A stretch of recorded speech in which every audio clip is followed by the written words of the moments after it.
Hey, what's up, folks? How is it going?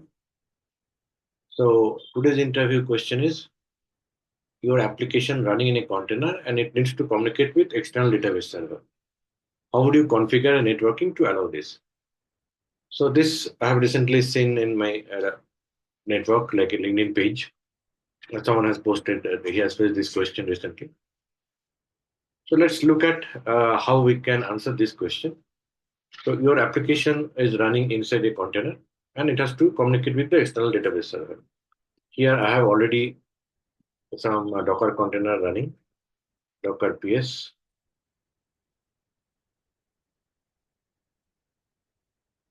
Okay. And I can get inside any container and see whether I'm able to pinging outside. SH.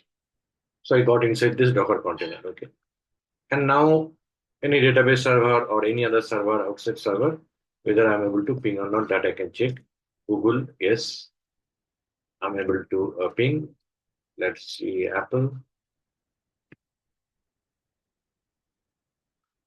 So pinging is possible because generally you are on the bridge network. By default, it's on the bridge network, and the bridge network is connected to the host. So Docker container will be running on the bridge network, and from bridge to host, and you will be able to send a request to the outside. From outside to this may not be possible because if you don't expose the port, then outside from outside you won't be able to communicate back. You'll be able to communicate back only if you map that port, right? Port if you do the port mapping, but from inside there won't be any issue. So first thing, it should be on the bridge network, or you can also use host network. But bridge network typically it runs on the bridge network. Docker container typically runs on bridge network, and I will check whether it's accessible from this container the way I ran. And if you're using Docker Compose file in the environment variable, you can mention the host name and port, database host name and port instead of hard coding it in your source code. Okay, and that external database should be able to receive connection because of security reason. It may block request from any random IP address. It may say that I want to receive request only from this IP address range. So that you have to configure in for that database.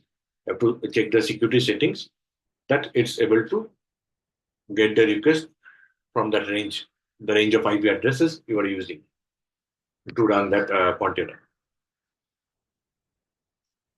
Then allow external connection to the database server that we discussed, and then next one is traffic, firewall, and security group. You need to check AWS security groups and firewall and inbound, outbound traffic, whether they're properly set or not, that you have to check. Like for Postgres 5432 port should be open for SQL, MySQL 3306, this port should be opened in our security group. So that you have to ensure. If you're using GCP or Azure, you have to update the firewall to allow the container host to connect to the database. And use proper DNS resolution.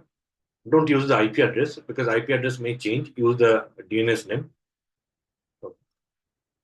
So, for example, if your server is running on AWS RDS, use a private DNS name instead of IP address to ensure reliability. And if you have your container running on VPC, private VPC, and virtual private network, and uh, another one also database also running on VPC, then you need to set up a connection. You have to create VPC peering, so direct connection kind of thing between two VPCs. So request won't go through the network; it will go directly through Amazon. So that peering you can do, and set up environment variable for configuration instead of hard coding. Passwords, etc. You can maintain in a secret manager or vault. So let's have a look at today's question. Every day I post question on my LinkedIn page, Devops Challenger, and you can participate in that contest. Also follow my YouTube channel and subscribe to my YouTube channel and WhatsApp channel. So today's question is, if your database is hosted on AWS RDS, what is the best way to connect from a container? Use public IP address of the database, use private DNS name provided by AWS, SSH into database and run queries locally, hardcode database IP in the application. So as we have seen that, correct answer will be use private DNS. We have more reliability. Let's look at the second question, second and the last one. If your application container and database are in different AWS VPCs, which method ensures connectivity? Use VPC peering, static route with the public IP, SSH to tunnel the connection, assign the same security group to both.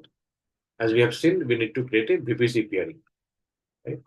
So VPC peering A is the correct answer. Okay. So that's it for today. Hope to see you in the next video, interview question video. And please, in the meantime, subscribe my YouTube channel, WhatsApp channel, and follow me on LinkedIn page, Devops Challenger, and participate in the quiz contest. And thank you for watching this video.